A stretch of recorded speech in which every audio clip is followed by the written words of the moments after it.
There's 3 parts to this. We're going to go through these 3 parts. First one says ask. You have to decide what you want. Second says believe, expect it, and take action. See, taking action is an expression of belief. If I said I'm going to do a seminar tonight at 10 o'clock after this is over on how to levitate out of your chair. Take 1 minute, cost you $1,000, but I can teach you how to do that. Most of you would not sign up. You go, I've never seen anyone levitate. If that guy could do it, he would have been on Larry King by now. You know, something like that. And certainly for $1,000, I don't want to risk it. You go, honey, see if it works, you know, kind of thing. You're not going to take action if you don't believe the action has some potential value.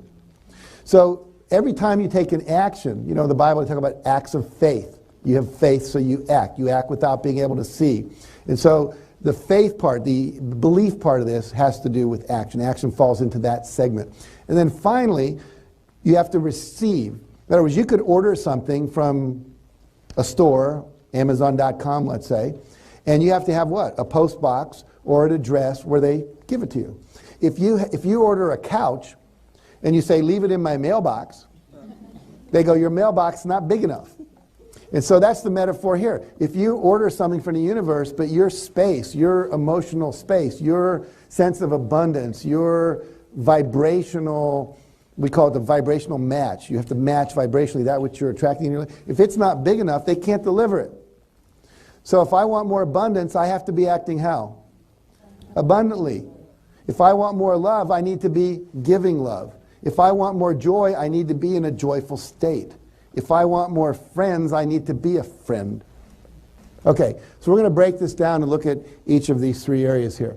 So we talked about the power of your mind. We did the Grow Longer exercise. I want to do another thing with you. This is really very powerful. So we've talked about thoughts being what we call subverbalized thoughts. You're talking to yourself. There's another kind of thought. It's called a picture, a visual, an image. And we think in pictures. We have dreams at night. You know, we're sitting there daydreaming, and all of a sudden we see things flashing in our field of consciousness. So I want to show you how those affect you and show you how you can control that to actually produce greater success in your life. Remember, more success, faster, further, less effort.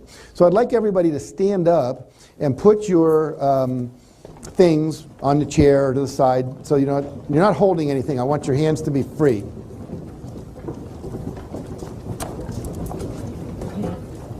Okay, very good. Now, what I'm going to ask you to do in just a minute, just watch me for a moment. Don't actually do anything yet. But in a minute, I'm going to ask you to raise your right arm up in front of you like this. Then I'm going to ask you with your feet, in fact, let's do that part now. Put your feet about 12 inches apart, nice solid stance like a martial artist might have. And I'm going to ask you not to pivot on your feet during this exercise like a basketball player. Your feet are glued to the floor. You can bend your knees like a skier, but your feet don't move. Everyone got that? Now, arm up. Don't do that yet. I'm still talking about the direction. Sorry. So here's your arm up. And what you're going to do is in a moment, you'll twist your body to your opposite shoulder as far as you can go. And when you can't go any further, you're going to pretend there's a little laser beam coming off your hand. Notice where it is. Mine's about 5 folds over from the black curtain there in the gray. I can see exactly where it's pointing. When you're doing that, look to the right, look to the left. Pretend you're taking a digital photograph. I see more folds of gray and the shadow that it creates. About 5 folds over, I see the black screen. I can see the screen with my slide on it in the peripheral vision. Okay? Now, we're taking a mark here. It's kind of like I'm putting a notch in a wall. How far did I get? All right? Now, as you're turning, if there's somebody's head there, do not hit it. Okay? But I also want you not to stop turning because I want you to turn. I only want your stopping to be as a result of an obstacle, not as the result, as a result of you can't turn your body any further rather than you've hit an obstacle. Okay? So what we'll be doing is we're turning when we can't turn anymore. If you see a head there, bend your elbow, keep turning, re-extend to whatever length you can. Everybody got it? Okay, here we go.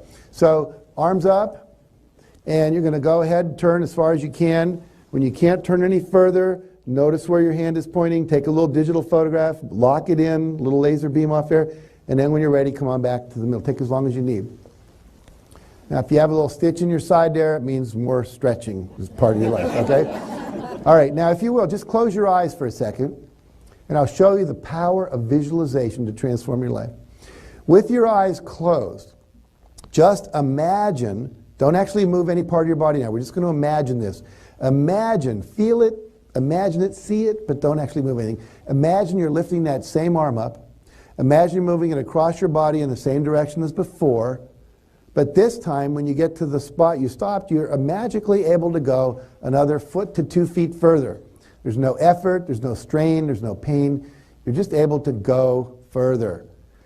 Create an image in your mind of the new picture of where your hand would be pointing, using what you remember from your little digital photograph that you took in your mind. Where would your hand be pointing now? Make a real clear picture of it in your head as best you can. Make it vivid, color, see all the details. Some of you will actually see it, some of you will be more thinking it, that's just as fine. Use the power of your creativity. And then imagine bringing your arm back to the middle, down to your side, keeping your eyes closed. We're just going to imagine that one more time. So imagine that you're lifting your right arm up, you're moving it across your body, twisting your body, you go to the first place, you go a foot to 2, 3 feet further. See where your hand will be pointing. Just lock in that new image. Excellent. Imagine bringing it back down to the side, and then open your eyes. Very good. Now, let's put our right arm up again. We're going to go as far as we can, see how far we can go. Let's notice what happens this time.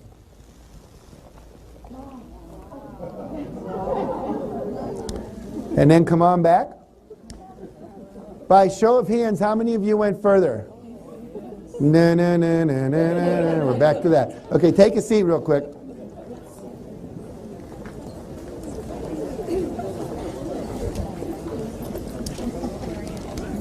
So what we see is that when we hold an image, our brain will, in fact, try to make that image happen.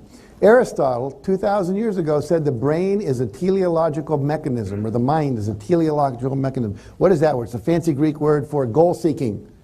So as soon as you set the goal, the brain tries to figure out how to do it. Now, some of you just went further. Some of you got to where you were before and you bent your elbow like that. You went further. It doesn't matter how you did it, you did it. You couldn't not settle for it at some level. You wanted to have it happen. The brain says, let's make the image real. Your brain always wants to do that. It'll do the same thing with negative stuff. Oh, if we go to that party, nobody's going to talk to us. It's going to be miserable. We're going to want to leave early. And sure enough, you get there, you go, told you, you know. So what you want to do is, and we'll talk a little more about this later, but every day spend a few minutes visualizing your goals as already complete. Visualize the things you say you want as already complete, as already real for you. Feel the feelings you'd feel. If you don't know what it feels like to drive a new Mercedes-Benz and that's one of your goals, how are you going to feel the feeling? Go down to the Mercedes-Benz dealership. Ask for a test drive. They're not going to ask to see your Platinum American Express card, I promise you. They'll simply take you out. Now you come back and you go, that was cool. I have a son who has a very old Volkswagen bus. He's 16. And it's a good thing we got him that. He's had a few little minor fender benders. But he needed to borrow my car for 2 days while I was gone on this trip. And I called him and I said, how's it going? How do you like driving my car? I love this car. You know, I don't know if I can drive my van again, you know. See, he has a new sense of what he wants that didn't exist before, because he'd never driven this car. It's much easier to drive than the old Volkswagen bus. It's got to be like 15, 20 years old. So once you have that feeling, you know what it is. Now, when I visualize driving the car, I can recall that feeling and bring it back. The other thing I recommend you do when you go down there, take your camera, roll down the window, stick your head out, give the camera to the guy that's the dealer and say, take my picture. I'm going to be back to buy this car. And then take that picture and blow it up. Make it on your screensaver, put it on your refrigerator, stick it in your cubicle of work or on your dashboard of your car, whatever it is. You want to be constantly bringing that picture into your consciousness, constantly re-energizing that feeling. So it's going to be more accelerated, pulling it into your life. Okay? Now I want to do one last thing and then we'll take a little break here. I want to show you what happens when you have a conflicting image from a goal, and it's unconscious. But I need about 4 people to come down here. So you can come, and gentleman at the end, lady right here, that's 2, and lady in the red hair, that'd be great. And if you would just stand right here, stand to the, just come on over a little more. Okay, perfect. Now, Have you all seen a seagull, at least in a movie? You know what a seagull looks like when it flies? Okay? And what word could we use to characterize a seagull when it's flight? What would be some words? Graceful, elegant, what else? Carefree, free, smooth, effortless. Okay? Now, have you all seen a jackhammer? Guy with a jackhammer? What words can we use to characterize that movement? Rough. Rough, pounding, rigid. Vigorous. Staccato. Okay, good. So what I'm going to ask you to do, you guys are going to be my seagulls, and you're going to be my jackhammers, okay? So, here we go. What I want you to do is my jackhammer group, I want you to close your eyes right now, if you would. And I want you to imagine a picture of someone jackhammering out on the street. We've all seen it, at least in the movies. They're out there pounding the surface. They usually have a little bit of a beer belly, but you're going up and down right with it, right? You know? Okay? So you got that picture going? And what I want you to do in a moment, I want you to keep that image of the jackhammer going, and I want you to move like a jackhammer for about 10 seconds. I'll tell you when to stop. But you're going to move in a rapid, staccato, rigid movement, and keep holding that image of the jackhammer in your mind. Can you do that? Okay, good. So on the count of 3, I want you to move like a jackhammer. I'll tell you when to stop. 1, 2, 3, go. Okay, great. Stop. Perfect. You did great. Now, my seagulls, what I'm going to suggest to you, sir, is if you just step up a foot, because seagulls have big wingspans and you don't want to bump into the other seagull there. And I want you to close your eyes, if the two of you would, and I want you to imagine a seagull. You've got a seagull out there in the sky, it's floating, it's up on a thermal, it hardly has to move its wings just a little bit, and it's graceful and so forth. Keep holding that image of the seagull in your mind, and when I say go, just move, and I'll tell you when to stop, about 10 seconds, like a seagull. Think graceful and elegant. 1, 2, 3, go.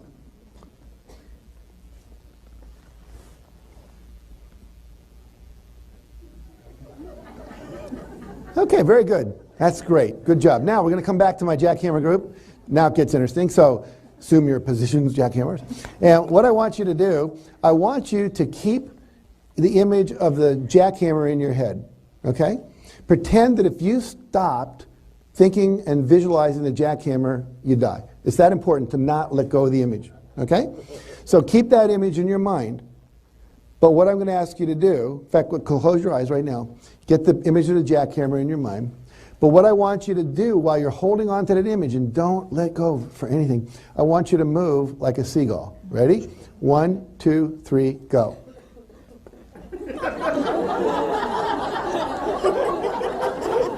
Okay, stop. Good job. Excellent. You can open your eyes. Okay? You can see what's coming here. Okay. It's going to be a choppy flight. So, what I want you guys to do is hold the image of the seagull. Do not let go of that image. Your life depends on it. The life of your loved ones depend on it. And at the same time, move like a jackhammer. Are you ready? 1, 2, 3, go.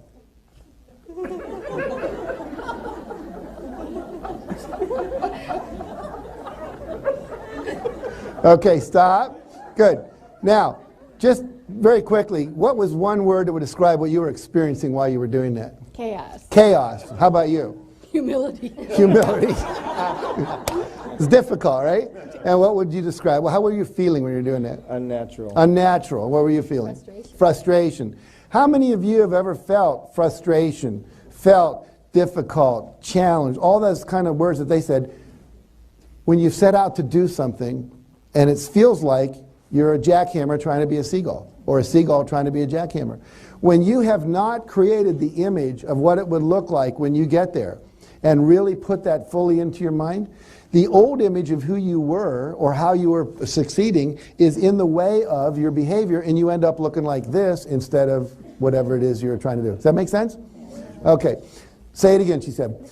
You want to have the image of what you're moving toward, your goal, your vision, what you want to manifest in your mind clearly. That's why you close your eyes every day as a discipline and visualize what it would look like, how you'd feel, what you would hear. So that becomes the normal operating picture in your head. Now it takes about 30 to 40 days of uninterrupted, can't skip a day, and I'll talk about this after we take a break, but you want to have uninterrupted time frame of 30 to 40 days. And then what happens, your brain actually rewires itself, if we can use like an electrical metaphor. It actually creates new neural pathways in the brain. And so if you don't do that, you can use willpower. It's like, you're taking, the ship's on automatic pilot going east, you take and you turn with willpower to go south, But as soon as I let go of that willpower, what happens? The automatic pilot goes back east again. And most of your life, you're on automatic pilot, and you have to reprogram the automatic pilot. Does that make sense? Okay, good. Exactly. All right, give these guys a hand. You were great. Thank you very much.